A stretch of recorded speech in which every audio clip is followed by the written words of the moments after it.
Hello. Hey, you know what? This is the official start of Jambaloo, so welcome to Jambaloo, everybody.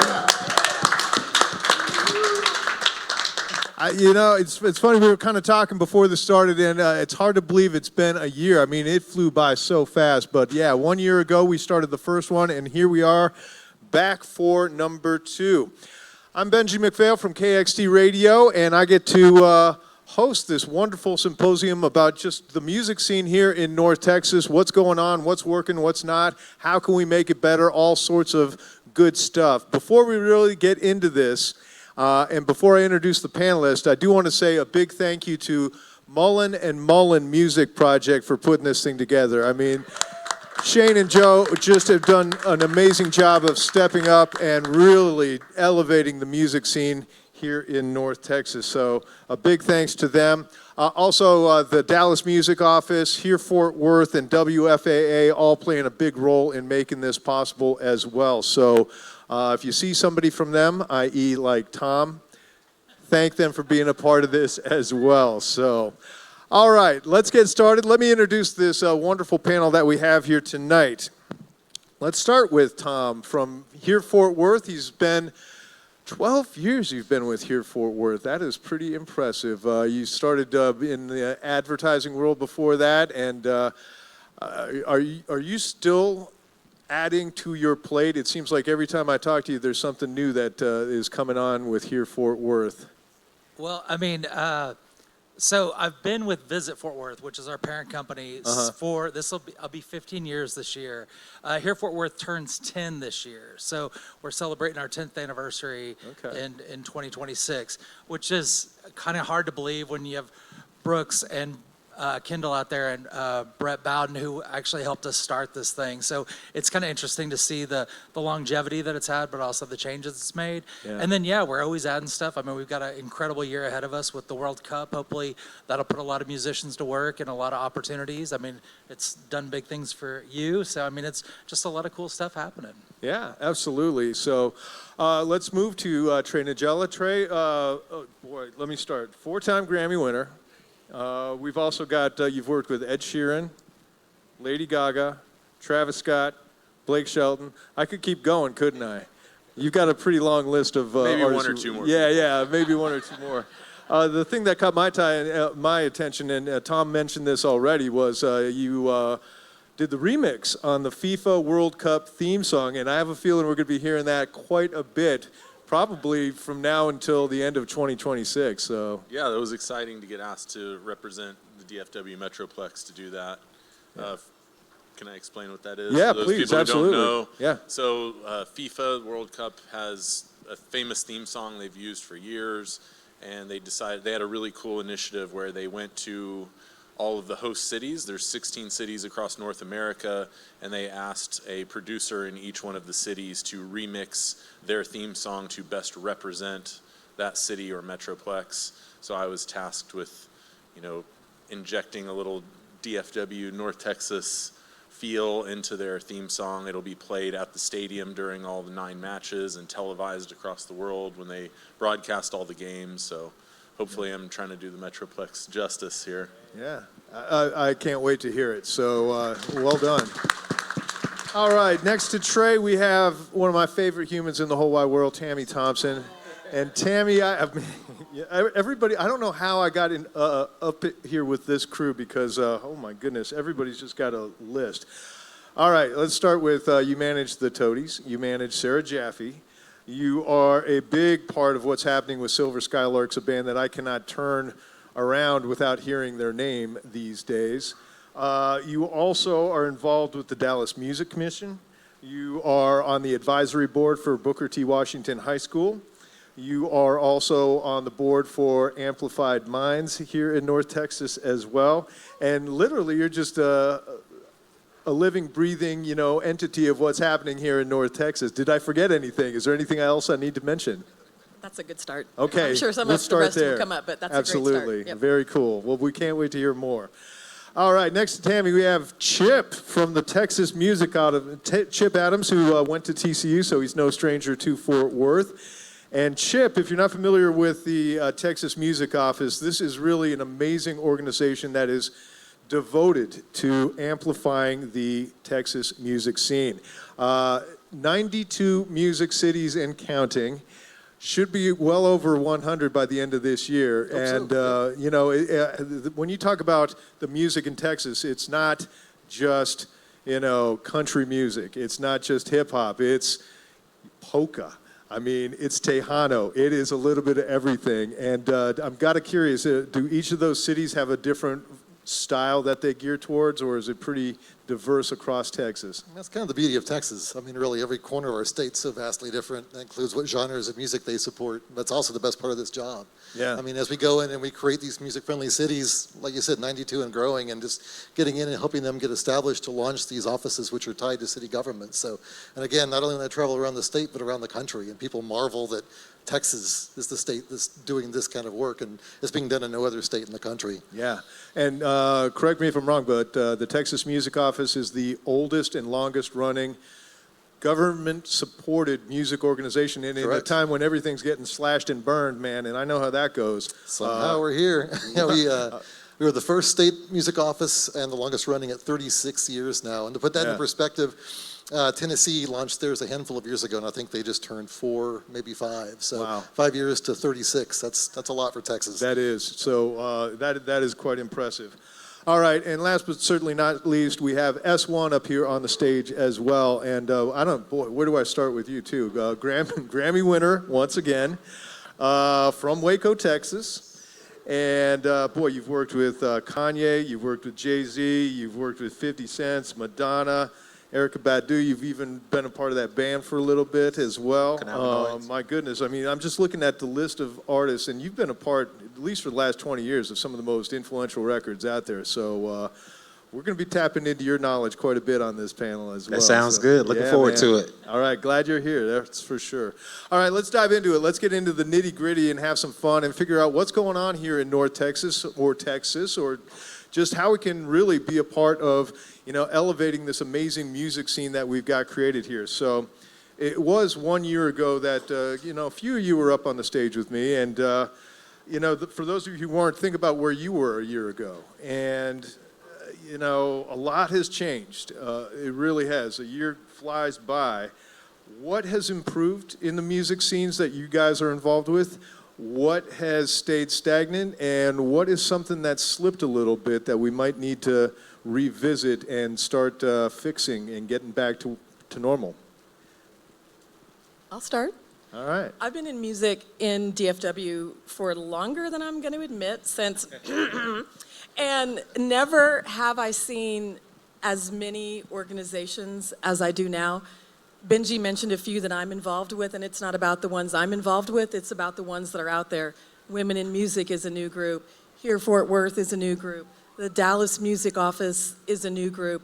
There's a coalition that's from Dallas Community College.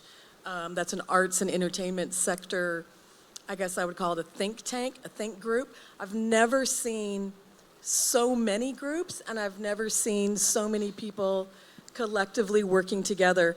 Tom, I'll speak for you for a second. Tom works with Christina often, and Christina heads the Dallas Music Office, but there's not a divide between Dallas and Fort Worth. There's a community spirit. And so having these city music offices, having what CHIP does, having Amplified Minds that supports mental health initiatives for creatives and musicians, having Women in Music, all the other things that I don't even know about, there's just so many avenues for exposure and promotion and collaboration, and the collaboration is a key element to having all of those groups, and I think that's a huge improvement. One more thing I'll shout out is, if any of you were at the Dallas Entertainment Music Awards last week that Desi 5 put on, there were probably 1,000 people at the Bomb Factory, all celebrating an incredibly diverse music scene. And I've seen people put on award shows in Dallas. I've never seen that many people at an award show, and I've never seen that many diverse people, from your door guy who's a part of the creative service industry, to a Tejano band, to a drag queen, to a trans person. Everybody was together and celebrating each other, and I think that is something that we've done as a community to really push all of us forward. Nice.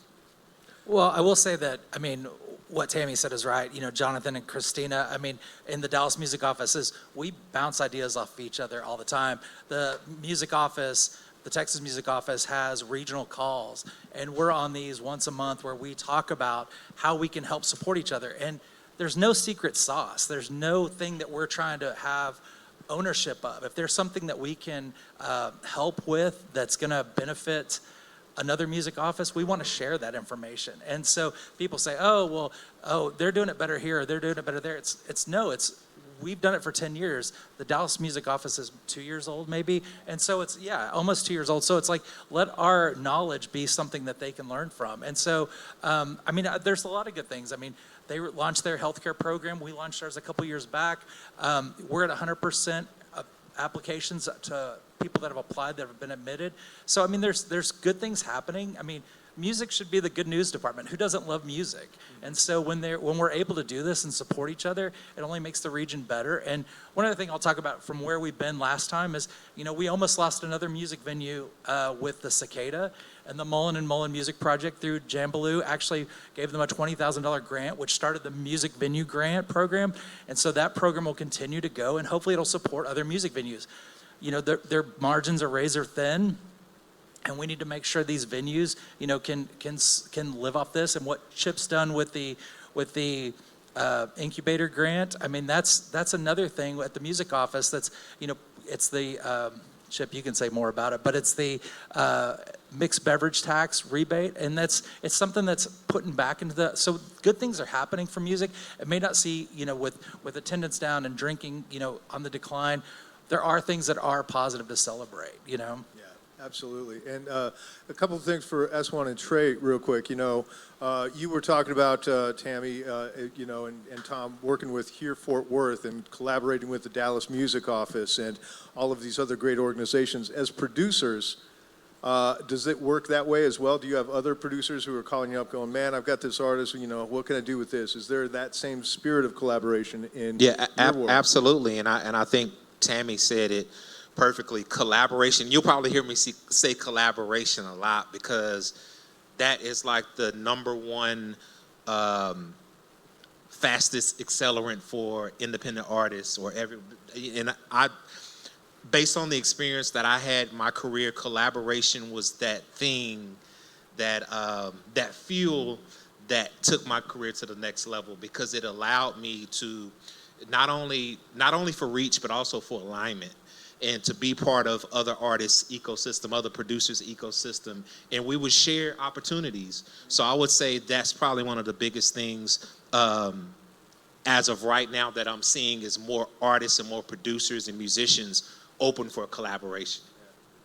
Tre, do you have anything? Yeah, I would have to agree. I mean, all the records I've been a part of, they're never just one or two people on an island. It's always a team sport, right? I mean, there's always the front person that gets the glory, that's the artist, but there's always a whole backing team of producers or engineers or whatever, the management team, the booking agents. It's a whole team of people. So whatever I could do to encourage the artists to get out of the bedrooms a little bit, you know, that's one of the things that I think we could improve on. You're asking what's good and what can we improve on?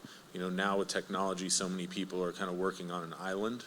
They're in their bedrooms, they're working with their best friend, you know, but I agree with S1. You got to get out there and you got to meet other people and collaborate with other people. And I think it spurs more creativity and then starts building a team. And Chip, I got to ask specifically, you're kind of dealing with it on a national level and a regional level. So like when Tennessee started its, music department, did they reach out to you and say, what works, what do we avoid, what's the secret sauce to make this thing happen? Oh, 100%. Yeah. Yeah, I mean, it's not uncommon for me to go and, throughout the week I get calls from states all over the country who are trying to emulate what we do. I mean, our office, while we're 36, we've only been doing it at this level for about a decade, where we switched to being an economic development office as opposed to just a data collection office. And so now, like Tennessee came online, North Carolina came online a couple of years ago, and we helped both of them get established. I think I have weekly calls with Georgia, Ohio, Pennsylvania. I mean, there's a whole team that are trying, but as we know, government moves painfully slow. And so, like with Georgia, they've gone through 3 sessions where they continue trying to do what we've got. But I mean, on our side too, like with that music incubator program that Tom mentioned, I mean, it took us almost a decade to get that approved and then another 2 years to get it funded. So government moves slow, and that's why we lean so heavily on educating our cities because they can move so much more quickly than we can. So thank goodness for the Dallas Music Office and here Fort Worth and the work that Tami does, because that's also data for us. So we can learn from both a state and a federal level and what we can be doing as a bigger voice to help grow our state's music infrastructure. Yeah, and on the regional level, this is like, I know I'm going to be tapping you down the road. One of KXT's goals is to be the hub and have branches going out to all of the music industry out there. So, we put producers with artists, we put, artists with publishers, all of those things. And that's something that I'm guessing the Texas Music Office does on those regional calls that Tom mentioned. Is there anything else that you guys do in addition to that I'm probably not even thinking about? I know you're always welcome to jump on those. Just holler and let me know. The regional calls really were built for our music-friendly program. So these 92 city music offices plus their advisory boards are always welcome to jump on. But, like Tom said, it's really just a way to collaborate and talk. It's now a real tight-knit community, and we do a conference every year that we're bringing here to Dallas, actually, in November, where we bring all of our cities together under one roof. But it's like a family reunion, and I love that we've built that, what we're seeing happening in Dallas, that we've already had in Fort Worth. Like, I mean, Tami, I know, again, you and I go back a ways. But back in the day when Deep Ellum was thriving and you'd walk into Clearview in the tea room and it'd be packed. And so for me to see that award show being, I'm assuming it looked like it was a capacity, that really made me feel like collectively what we've done in Texas is finally really starting, the engine's running. And that makes me really excited to the next several years on what we can start doing. I'm probably going to use the collaboration word almost as much as you. So it's my favorite word these days. It's a great one, that's for sure. And to Tami's point, if you didn't make it to the Dallas Entertainment Awards, it says Dallas in the name, but it really is supporting the North Texas music scene. It's an amazing event and something worth checking out if you have a chance to. All right, let's have some fun, and hopefully this question leads to some good stories. That's really what I'm hoping to hear on this one. Think back to a moment in this music scene where you really just kind of thought, this is something that is only going to be found here in the Dallas-Fort Worth area. This is something that is so unique to this area that I need to embrace this kind of cool vibe that's going on.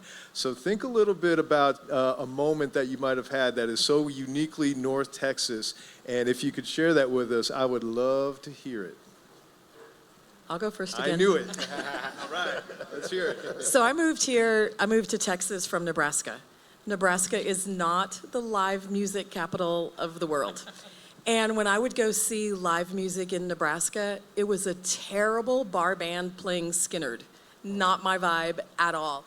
And I remember walking into Trees back in the 90s, and Chip was probably there, and I saw this band called Vibralux. I don't know if any of you know Vibralux. They had an incredible female singer. Her name was Kim Pendleton, and it blew me away. I remember the moment that I walked into Trees, and I remember the song that they were singing. It was a song called Good Night Sleep, and it will give you chill bumps. Like imagine a Mazzy Star, that might be too old of a reference for some of you, but a Mazzy Star with a raspier voice. But just this incredible song, Good Night Sleep. I will never forget that moment. So I saw Vibralux's set, and then I walked to Dada or Clearview or wherever, and on the same night I saw Reverend Horton Heat and Old 97s at a different venue, and that was Deep Ellum at one time. And the amount of bands that we had then that are still playing and have gone on to do stuff, that was a real wake-up moment for me, that a local band in Dallas, Texas is special, and it's not like the local band, terrible bar band playing Skinnerd out of tune in Nebraska. Nice. I love it. Anyone else? I think we all, I have similar stories like you. For me, same thing would have been probably, I think Chomsky had sold out Trees, and then I found you. I think Captain Audio was playing across the street. So, making that like an entire night of just show hopping was a beautiful time to be in Deep Ellum. But like for me, before I worked in government, which was never my plan, but that's where I stumbled into. But I did radio in Dallas, and I worked for labels in LA and New York. But for me, when it all kind of came full circle was when Polyphonic Spree was starting to just make demos. And so God rest him, Chris Penn gave me a call, and he's like, hey, I want to play you something. Can Tim DeLauder and I stop by the station? And I was at 93.3 FM in Dallas at that point and did a local show, and they came and played me a couple tracks. I'm like, can we play this tonight? So being able to do like kind of a very soft world premiere of a band that really had a special time. And then watching them grow, and I saw one of their first shows, and they opened for Granddaddy at the Tea Room. Then I moved out to New York, and getting to watch them play at a sold-out Irving Plaza just made you feel like just being a small part of watching a band like that go from its infancy to something extraordinary and going off to tour with David Bowie. I know, that's meant a lot to me. Yeah. Yeah, and my story is kind of similar to both of theirs, but so I moved to Dallas back in 2000, and I moved from Waco, Texas. I moved up here, just to kind of expand and grow, because I had a ceiling cap, for what I could do in Waco, what I was trying to accomplish. So when I moved here in 2000, one of the first shows that I went to was I don't know if you guys remember the Bronco Bowl, but I went to an Erykah Badu show at the Bronco Bowl, and it was me, my wife, my cousin, and another friend. And I remember being at this show. We were in the balcony, and we were just watching this amazing performance by Badu. And at that time, I was pursuing, I didn't have any type of records out. We hadn't put our album out or anything. It was just as a fan and wanting to pursue music. I remember being in that balcony and looking at this amazing performance that Badu was giving, and I literally told myself, this is crazy, because I literally told myself, one, I have to work with her one day, and number two, I want to make music to make people feel the exact same way that she was making me feel in that night. So fast forward a couple of years later, we finally put our album out. And gradually, as we're grinding and doing certain things, we start to get it. We got our first show that was booked in Deep Ellum, actually at the Gypsy Tea Room. These promoters named Fats and Viz, they had an event called Final Friday. It was a hip hop show that they did, and we got booked for that. And that show really built our career, because it was that show that we gained fans and people were coming up to us. We met our DJ who became the person that became our DJ. And I remember from that moment, we put our album out. It started to spread. Maybe like a year later, I get a random call, and guess who it is? It's Erykah Badu. And she's on the other line, and she's telling me hey, I got y'all CD from Questlove, who's the drummer of The Roots. And I'm a big fan of you guys. I really want to work with y'all. So during our second album, or actually our third album, she winds up doing a song with us. We shoot a video for it. We have a video now on MTV and VH1 with her. And it always reminds me of, just how shows would come through Dallas, and, just being involved with that, and just the experience I have, and then just speaking things into existence. That's one thing that I've always done in my career, is speak things. I think there's so much power in just your words and being able to speak things. And just seeing how that was one of the things when I saw it come to fruition, that I knew I had to do more. And I would just continue to do that, and things would eventually happen. So I just want to share that experience of how artists coming to do shows were so inspirational to me, and it was just an experience where I could see myself doing the exact same thing. I love it. That's a great story. Trey, Tom, Yeah, I'll chime in. I think like most people, when I was a high school, I grew up here, so when I was in high school in Dallas, I had my one or two genres that I was really into. I was more into grunge music and rock music, and then hip hop. I didn't listen to lots and lots of other genres. And then when I got into being in the studio and working with artists in this area, I started getting exposed to more and more diversity. And I think that really helped shape me. I was in the studio, and next thing I know, Polyphonic Spree's in there, and it's alternative music. And Blake Shelton's coming down from Oklahoma, and I'm cutting one of his first early albums. And, wasn't a big country fan, but getting to be in the studio with him and then work with him started my appreciation for that genre. next thing you know, Erykah Badu was in my studio, and I'm getting exposed to neo soul music. And then I get the gig to work with Kirk Franklin. I'd never done a gospel album or listened to gospel music in my life, but I'd done a lot of hip hop and urban music. So that's how he found out about me. And then I'm starting to wonder, how am I in here doing a gospel record? I don't know anything about this. But then I started getting my appreciation and my love for that style of singing and the production, and working with Kirk and Tamala Mann and the Winans and all these other gospel people. And it just sort of keeps moving forward with different genres of music, where I realize that as a North Texas community, I think we're really diverse. You know, I've spent time in LA, I've spent time in Nashville and other big music cities.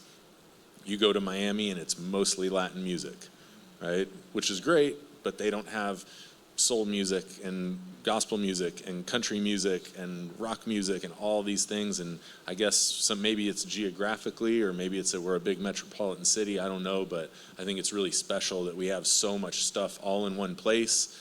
And I don't know, I just think that's a really unique thing, and I'm really happy to make home here and get to be a part of all those different things and work on all these genres. I think it's expanded my music vocabulary, and it allows me to bring something different to the table. Just curious, have you and S1 ever worked together? Yeah, we've Oh, spent yeah. some time in the studio I was together. gonna We've say, known man, each other a long time. If not, we need to hook you guys up. 'Cause, 20, I mean, we probably go back at least 15, if not 20 a years. long time. that is awesome. Very cool. Tom, have you got any? Well, I mean, I just grateful. I mean, I always say I have the best job in the world. I mean, I get to work with so many people that I've known, even if I didn't know them. Like, I used to listen to KTCU when Chip was the program director. And like, you know, I remembered I went to UNT for graphic design. At 2 o'clock in the morning, the radio station was going to go off the air, and they played Mexican Hairless every night, 2 o'clock in the morning. That's how I knew it was 2 o'clock in the morning. And so it's like, Toadies. yeah, which is a Toadies song. Y'all And better so- know that if you're in Fort Worth. And so it's just cool as now, you know, then so many years later, we made Toadies Day in Fort Worth, you know, and it's just cool to have these opportunities to, and then now Chip's at the music office, we talk all the time. You know, there's these things that you didn't know your paths were going to cross, and then they do, and like just getting to work on with all these incredible, you know, artists, but then also the new crop of artists that are just like, oh, when they claim influences of the Toadies or Sarah Jaffe or Erykah Badu, you know, like it's just neat to see this kind of, you know, this legacy, but also this, you know, trajectory. Yeah. So Trey, you got me thinking a little bit, you know, when you mentioned that, you know, this area, you know, it's not just country, it's rock, it's soul, it's hip hop, it's Tejano, it's you know, gospel. I mean, a lot of the best singers come right out of the church. So quick follow-up, I mean, is there one thing that you think is so unique to the North Texas market that can't be replicated anywhere else in the country? What is it that is so special about this area? I mean, I don't want to repeat myself, but I think it's just the mix of cultures and diversity here. Yeah. And now as time's gone on, all those genres are starting to blend. I mean, we're seeing that on a national scale too, right? Now country's molded it into pop music, and all these genres are sort of mixing together, but I definitely see that here, and I think that's cool. We're right in the middle of all of that. Yeah, I mean, anybody else have any thoughts on Well, I that? think that's such a double-edged sword. I totally agree with it. But if you think of DFW, we've got Posty, we've got Kelly Clarkson, we've got St. Vincent, we've got Erykah Badu, and there's not a lot that connects those dots, right? Yeah. And that's amazing, totally amazing. But the flip side is, if I say Manchester, what do you think of? New Order. Yeah, but you can go on 5 bands, right? Smiths. Britpop, like Yeah. we can say that. If I say Seattle, what do you say? Is it going grunge? Nirvana, Pearl Jam, blah, blah, blah. If I say Dallas, you might say Badu. Yeah. You might say Kelly Clarkson. You might say St. Vincent. Yeah. You might say Kirk Franklin. I don't know what you're going to say, but to me, that's such a great thing that should be celebrated, that we have so much diversity and so much different kinds of music. But it also is a double-edged sword, because there's not an identifying Seattle sound, Manchester sound. You know, London could be anything. Liverpool, there's so many places that are famous for a sound. We have so many, but there's not one. Yeah. Does that work for us or against it? I think that's a question. Yeah. I mean, there's that, but I think what most of those cities don't have, that especially in North Texas right now, is this. You know, we talk Absolutely. about collaboration and community, but again, I travel all over this country, and I help teach, how government should be supporting music. And again, it all comes down to why we're starting to thrive, and it's that we have these connected cities that are coming together. And DFW, even though I've been in Austin now for 17 years, which was supposed to be a couple years, and it's been a very long pit stop. This was supposed to be where I came back, but again, talking to Tami and Tom, and I feel like I'm always trying to come back to see you guys as much as I can. And it's taken years of work, and I mean, goodness, here Fort Worth at 10 almost is remarkable, but I feel like it's finally paying off, right? And so now when I travel and people are asking, well, they think it happened in the blink of an eye, that, oh, you guys have this amazing connected state of music. How did y'all do it? And I'm like, well, it's taken a lot of work, but also there's always been something special with DFW and that music community, and I think it took a nudge, and that nudge is finally happening, and here we are, so. It's funny, a quick little story. I mean, I think the one thing that I would put my finger on is the willingness of everyone in this area to support other people. Coming from other markets, it is a bloodbath, and people do not want to give up their slot on a show on a Friday night. But here, they're willing to, hey, come join the bill. My equipment got stolen, here, borrow my guitar for the night. It seems like there's a willingness here that everybody, the stronger the music scene, the better the music scene. And, that is an amazing quality that you just don't see in other places. So if I were going to put my finger on it, I think it's just the willingness of the musicians. We all want the same thing, so let's all work for the same thing. I make bad music, we make great music is kind of the vibe of what I'm hearing. So I want you to pull out your crystal balls here for a second, all right?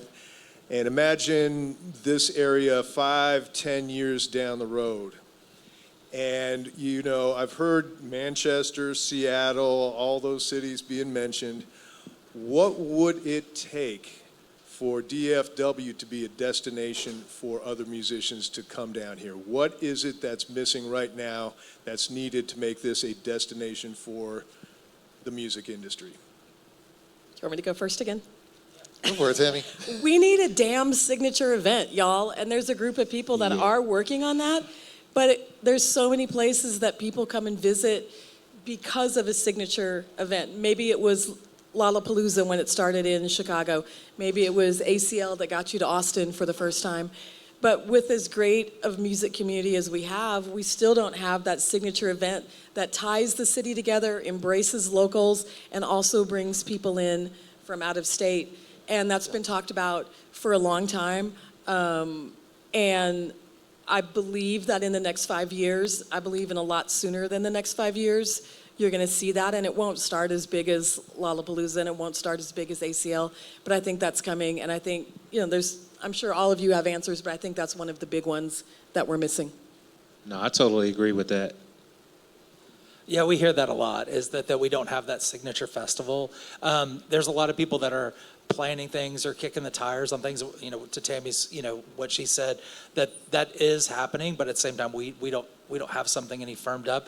There's a lot of things that come to like Panther Island. There's Sublime's coming there and doing a big festival. Turnstile was just there. I mean, there's things that are happening, but they're not on the festival level. We've had some pretty big people come out there and take a look at it for other festivals, but we do need that signature event. It would be cool if it was something that could bounce between Dallas and Fort Worth every other year to kind of make it a destination. But yeah, I think that's one of the things that but I also think it's, going back to what you said is, everybody says, oh, Fort Worth, oh, you're country western music. And I go, well, who's the biggest artist from Fort Worth, And they go, Leon Bridges. I go, is that country western music? And they're like, well, no. And I was like, so it kind of is genre defying, Yeah. And so, I mean, but it is one of those things. I think going back to it is I think there's a singer-songwriter soul that's in everything, and it's kind of goes between all the cities here. Yeah. So maybe that's what it is too. Like what Tami was saying earlier, like having more our city having more identity, and because. I know, like, for me, when I think of Atlanta, like, I have so much respect for Atlanta in the hip-hop world or the rap world because they all came together and was helping each other on everybody's project. But then also, like, in Nashville, like it's the songwriting community in Nashville is amazing. I've had the privilege to work out and do sessions out there, and it's just so community driven and connecting people with other people. So maybe it's just Dallas building that solid, more focused identity, so people can be able to identify with who we are, more of who we are. Yeah, I think, and Tami, you're right, like a signature event, something big is needed. And I can tell you from my job, so being in Office of Economic Development is kind of my job to help bring companies to Texas. That's how we got BMI to set up an office in Texas. That's how we got the Academy of Country Music Awards to come to Texas for a few years, and we're going to fight to get them back. And Tom knows how close we've come to a few things. There's a lot of interest in North Texas right now, so I think it's a matter of time before we lock in something really unique that we can hang our hat on. Yeah, I mean, I think that's the perfect answer. I think the challenge is just how do we find an identity when we are so diverse, you know? Yeah. I don't have the answer for that, unfortunately. Yeah, and you know, it's funny, Tami, I've spoken with at least 3 different people that are working on doing something like that, and something's going to break. And, just for the cheap applause factor, how about Jambaloo? You know, maybe we make this the Absolutely. signature event. Exactly. There you go. So. I do have just for Larry and Tre real quick, I'm curious, when you guys are working with musicians that are developing, and, you know, they're really not wanting to compromise their sound, you know, they're true to their art. What kind of advice are you giving people in terms of, you know, trying to make it big yet staying true and not selling out? Is there any wise, sage advice out there for musicians in that world? I think we're living in the best time for an artist not to compromise their art. When I was coming in the game, a label was almost required to have success. But now with social media, having access to a lot of things, a lot of resources, man, it's really all about just building your core audience, focusing in what your sound is, what your look is, building your brand, and being more focused on your audience as opposed to trying to get everybody, or, appeal to everybody. So I feel right now is the best time for artists just to be able to just do what you're supposed to do and not compromise the art because of that. Yeah, I agree. People want authenticity now, especially. I mean, we always have, but especially these days where everything's becoming automated and AI and manufactured, and I think people really want to connect with something. It's the experience now. So yeah, I would just encourage people to be their authentic self. But if you're a newer artist or developing, then I also would come back to the collaboration word. I'm not saying to give up what you're trying to do to put it into a melting pot with everyone else, but try to learn from people like S1 or maybe me, or people that have done this for long enough to kind of help and coach. I find that a lot of people they're kind of maybe set in their way, like this is what I want to do and I really want to I have my vision, and I think that's great to have a vision. You have to have a vision if you're an artist, but you also have to be a little bit open-minded to learn and grow and try new things, and then maybe you decide that's not your thing, but you tried it and you learned something from the experience. So being open to that, and yeah. So, we get that they don't quite need a record label right now, but what are some of the pressures facing musicians that are just starting out right now? What are the big hurdles that they will have to overcome? I'd say making content. Yeah, that's what I was going to say too. That's definitely one of the things one of the hurdles, because, I know like me, I hate making content, but at the same time, it's become like an attachment to being an artist or being, a producer or whatever, just to put your name out there more. Yeah. Is there one platform in particular that's like the platform? Is it TikTok? Is it Instagram? Is it, I'm showing my age, Facebook? I find it to be those two. I don't know that I Yeah. would say one or the other, but those two are the biggest ones I see. Yeah. All the musicians want to make the music. That's the fun part. We all want to do that. But then getting out there and trying to create other content surrounding it, consistently and constantly posting, some people are into that, but a lot of the artists are not. They just want to make music and play their shows and do their thing. And unfortunately, that's a necessary evil now.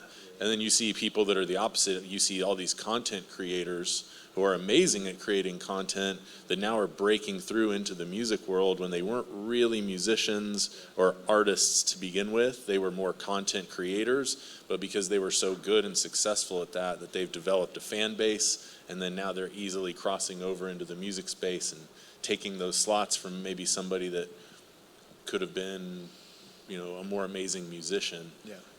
Fair enough. And another thing I would say also, another hurdle for artists is there's so many people doing music now. So you have to be able to stand out from everybody and be able to cut through, because there's so many people doing it. Yeah, great point. I mean, we ask for submissions at KXT, and we get over 80 pieces of unique content a week. And, some of it's great and some of it's not so great. So, yeah, you got to do something to stand out. So for Chip, Tami, and Tom, let's talk about the local music ecosystem. This is another thing that I've been just whelmed by recently, is it seems like there's a lot of new things popping up to support the musicians in the local community. What are some of those things? Because I want to make sure that anybody that needs support knows what's out there to help them go to the next level. What are some of the things that are working? We've all got stuff. Who wants to lead? I'll start. That's fine. Sure. So one of the biggest things that we do to support is our small venues, which we know. Keeping these places like Tulips is essential. That's such a vital part of our ecosystem. If there's no place for artists to play, then we don't have an industry, right? Yeah. And so Texas quickly realized we were starting to lose these incubator-sized venues across. It's a problem across the world, but so we launched our Texas Music Incubator Rebate Program. We're in our third year of that now. Basically, through the venues, they get a rebate back on their beer and wine or their mixed beverage, so their alcohol taxes. The state gives us about $20 million every biennium, so about almost $11 million a year to give back to our small, under 3,000 cap venues, up to $100,000 back a year. So you can imagine what our venues can do with that, whether it's owed rent, it's paying staff better, paying their artists better, making upgrades to their venues. The stories we get are just, sometimes you need this to get refilled sometimes, because this is such a difficult job, and hearing these stories from our venues is just inspirational. So for any venue owners here who maybe have not applied, just know that'll be coming around this fall again. You have to apply every single year, and we'll be going to session to hopefully expand that. And another piece we've added to our venues, and this is open to all Texas venues, we're going to start doing educational seminars as well. Liability insurance for our venues has gone through the roof, and a lot of that money we give back, they're just paying for insurance. So we're going to have some folks in to talk about the realities of that and to find ways to help correct that problem. So TexasMusicOffice.com is where y'all can find more about all that. Hey, a quick follow-up though. Is there anything being done in the state legislature to kind of reduce that insurance that's going up, or is it beyond everybody's control? It's a federal issue. It's something. So we talk about. It's not just Texas. Oh no, it's across the country. It's really a global problem, and definitely across the U.S. venues are just disappearing because of that. So, and that's why we want more state music offices, because we need more voices. Now, I will say the Recording Academy, even they are recording, but they're also a huge advocacy partner of ours. So it's nice that we can go to the Capitol on the federal side as well and have them as partners to explain, because honestly, our lawmakers don't understand our industry at all. We go to the Texas Capitol with a bunch of musicians and music industry folks every year just to teach, and so now the more partners we can have going to DC, the better, to help fix this insurance issue, because it's bad. Yeah. Absolutely. I think Chip you just said lawmakers don't understand the music industry. I don't think the music industry always understands the music industry. I don't That's think fair. Musicians always understand the music industry. You only know what you know. You don't know what you don't know. And so one of the great things that's happening in DFW right now is the access to resources and networking. I've been a part of this community for a long time. I'm full of gratitude for that. And I'm at the position now where I can do some things to try to give back. A few of the organizations that I can tell you about briefly because I'm involved with them, but again, there's many others There's Amplified Minds, which is a 501c3 that I mentioned earlier that offers free group therapy. And because of Jambaloo and Mullen, we are just starting our first Fort Worth groups and launching them with Jambaloo. So that's a huge benefit. There's a Women in Music group that just started.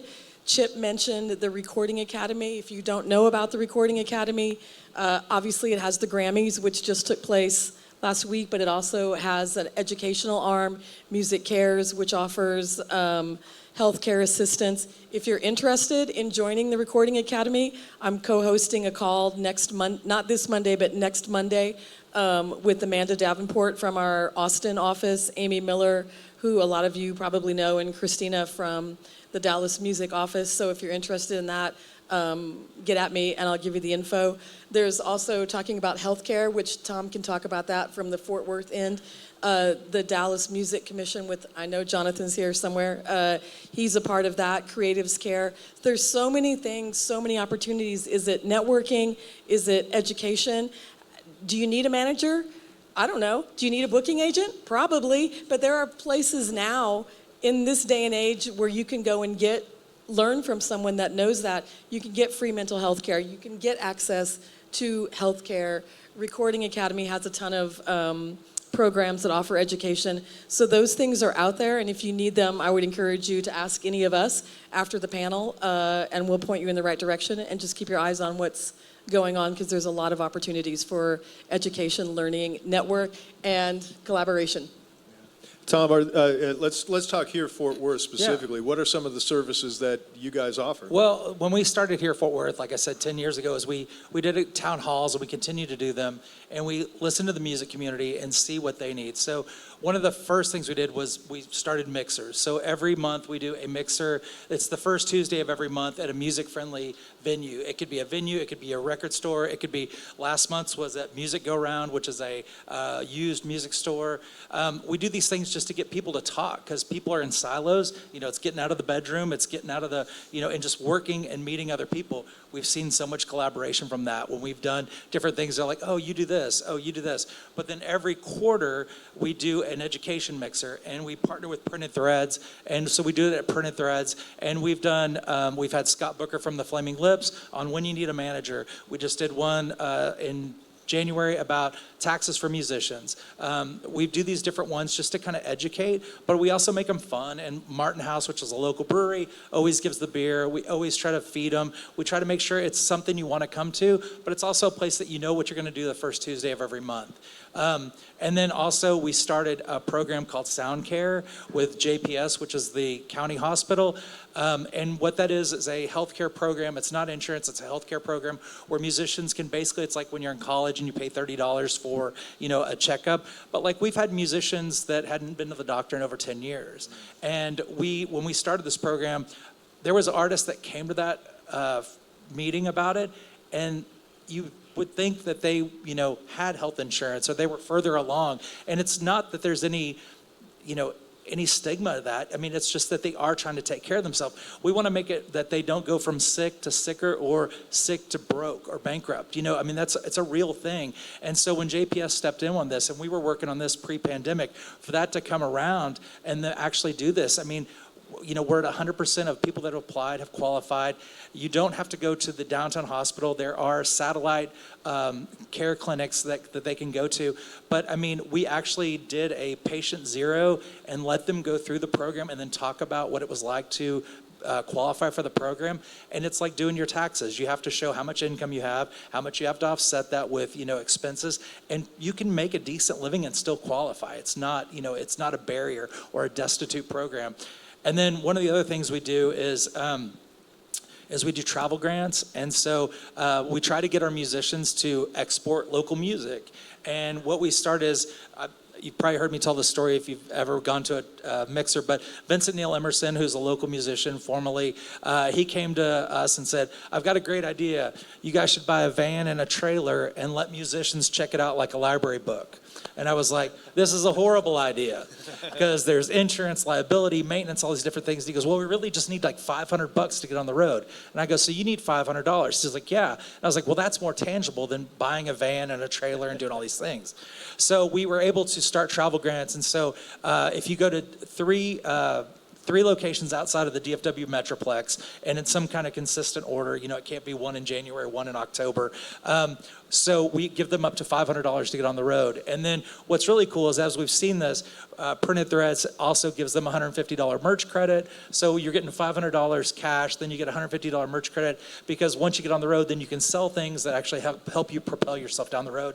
And we're talking to some other people, because people have heard about this, and major companies have said, hey, we'd like to be a part of this. So hopefully we'll be able to announce something soon, but it's actually pretty cool that, there is getting traction. We're seeing other people contact us, say like, this travel grant, why do you do this? Well, when a musician's on the road and they say, oh yeah, I was able to do this tour because my city supported me, people go like, where are they from? Fort Worth? That's pretty cool. They actually support, they support their musicians, they support their creative community, but then also people say, well, that's a very European style thinking. And it's like, what's wrong with that? I mean, what's wrong with actually exporting our creative community? So we're really lucky to have those things. But if there's anything else I can help you with, we'll be around after the panel.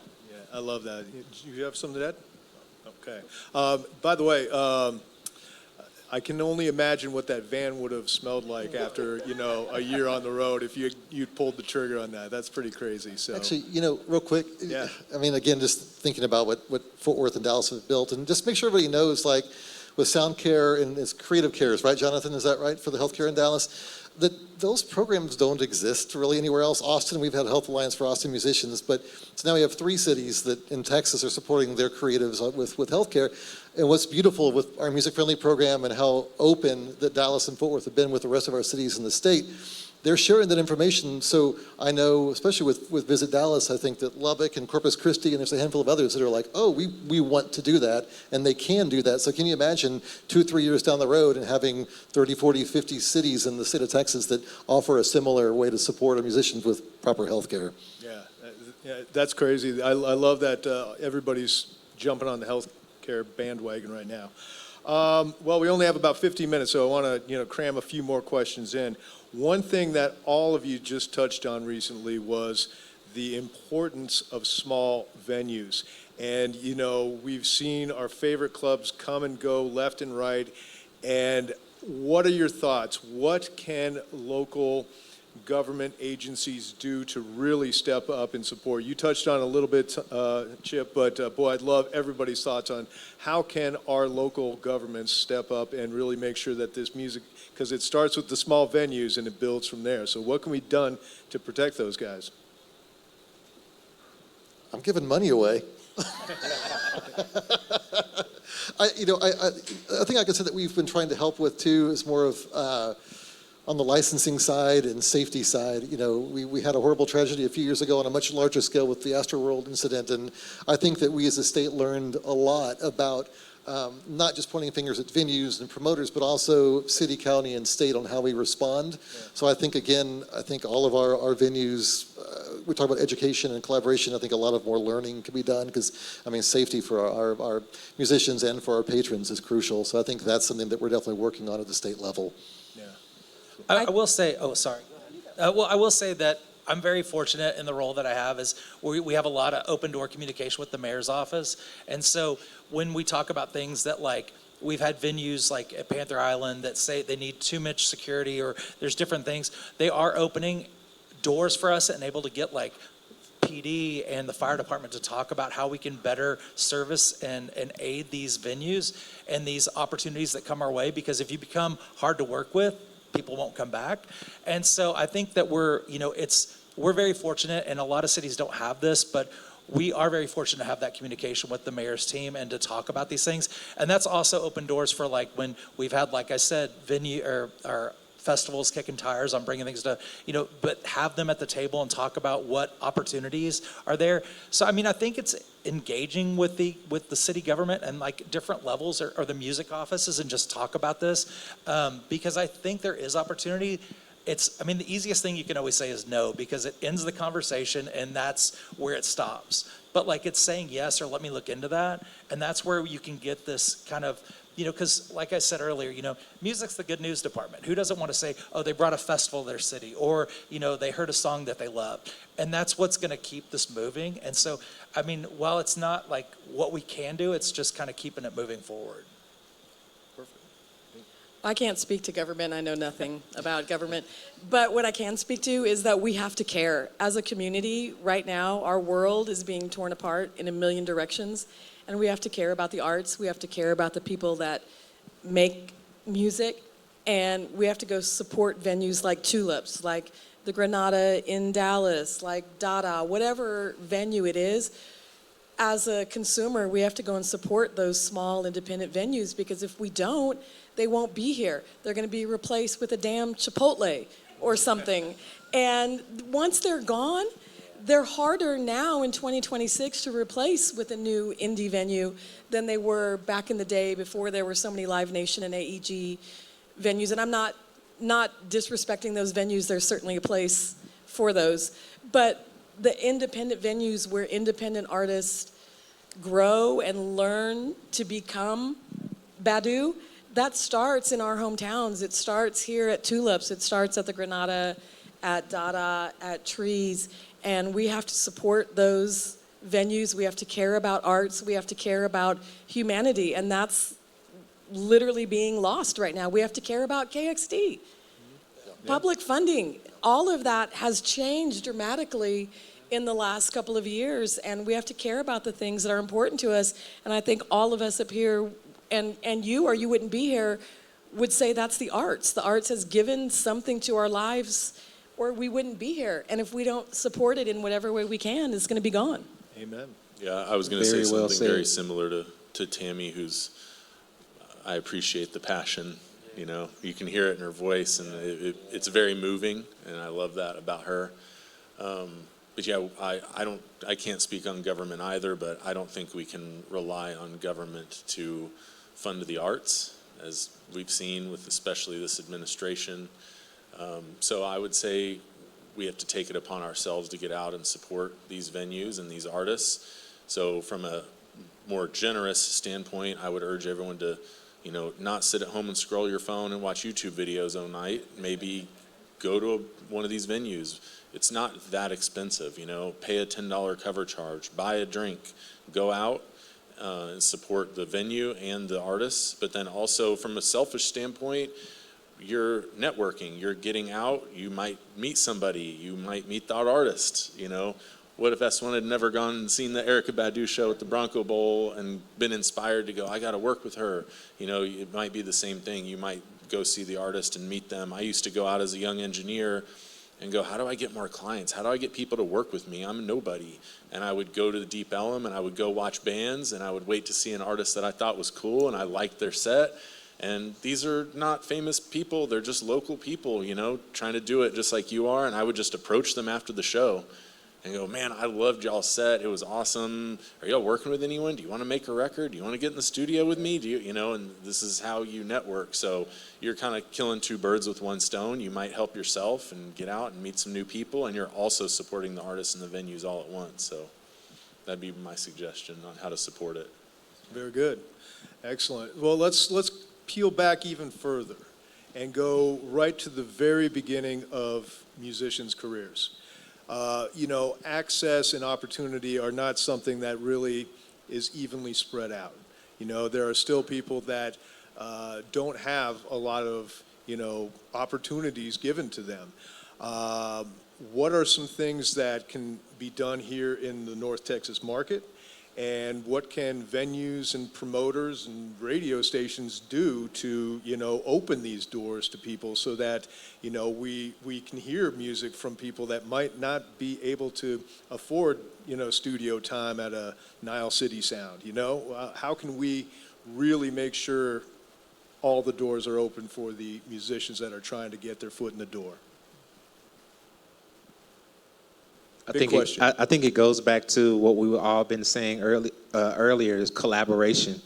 You know, whether it's that promoter or whatever it is, collaborating with the artist for their album release, or you know, any type of event or anything like that, and then just putting the resources together and building community with that.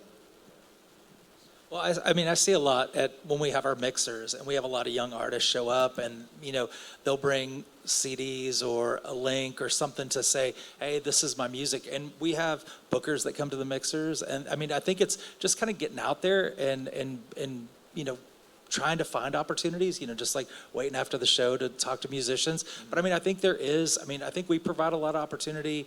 As here Fort Worth, we try, as a lot of conventions, they book local music now. I mean, it's something that we offer, to them to do to support local. And so we see a lot of conventions that book local music. And so, I mean, there are opportunities. It's just also getting out there. We have a directory on here Fort Worth where like we get asked a lot for national anthem singers. And so, like, we have this, and it's like we have people for different genres of music, and people can go on there, and we don't want to show bias or favoritism. Say, go in here and find the person you like, and it has links. But also, we all sit on boards for, like, festivals as well. And when people say, hey, this is my son's band, or this is a band I'm starting, we try to provide those, those opportunities too. But also with what you have with Waffles and the local show, Austin Cox and the local show on the ranch. I mean, there are opportunities. I mean, it's not like it's so tight that you can't break in. And I think we have this collaborative cities, Dallas, Fort Worth, Denton, that all want to, help each other, and they'll rise to the top if they're good. Yeah, no, there's a lot of industry that now comes to Texas. If they're not based here now, they come here for events constantly. So go to the Recording Academy mixers, go to the Fort Worth mixers. There's plenty in Austin. Dallas has mixers. And Tom mentioned the directory.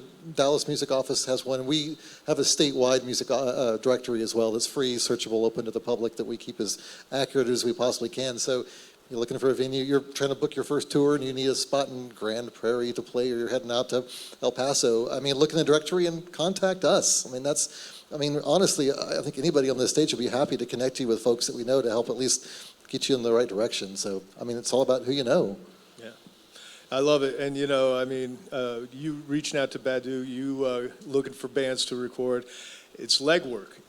There is a level, you gotta work to get what you need sometimes. And as a good friend of mine once said, you can be starving and lock yourself in a closet and pray to God for food, but he's not gonna shove a hot dog through the keyhole. It's just not gonna happen, right? You gotta get out and look for the food. So get out there and do it. All right, we have just 5 minutes left, so I'm gonna go free range here. Any final thoughts before we wrap this up? I mean, I think the key words from this is collaboration, caring, and community. And if you have those three things, then you're going to have a better music scene. You're going to be a better human.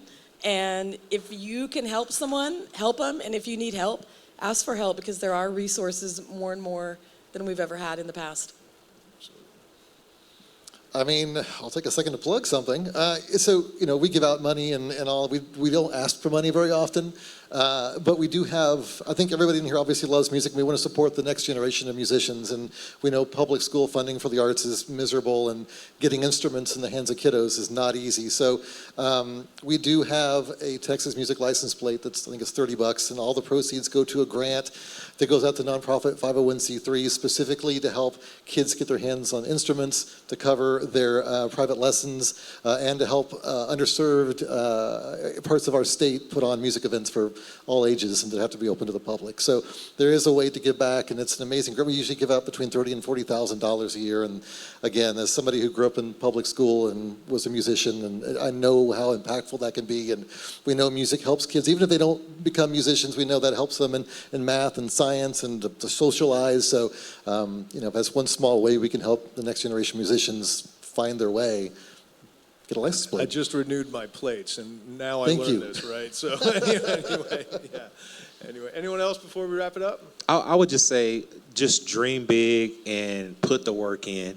I never forget when I moved here in Dallas back in 2000. I literally moved here with like $200 in my bank account. I had no equipment because I was using my friend's equipment back in Waco. And I didn't know anybody in the music industry. I didn't. But I had this dream, I had a vision, and I knew that it was going to take a lot of work and patience while I was working to get to where I was trying to go. And, over time, God's timing, man, he just showed up because I was showing up every day. So I would just say, just make sure you continue to dream big and put your foot on the pavement.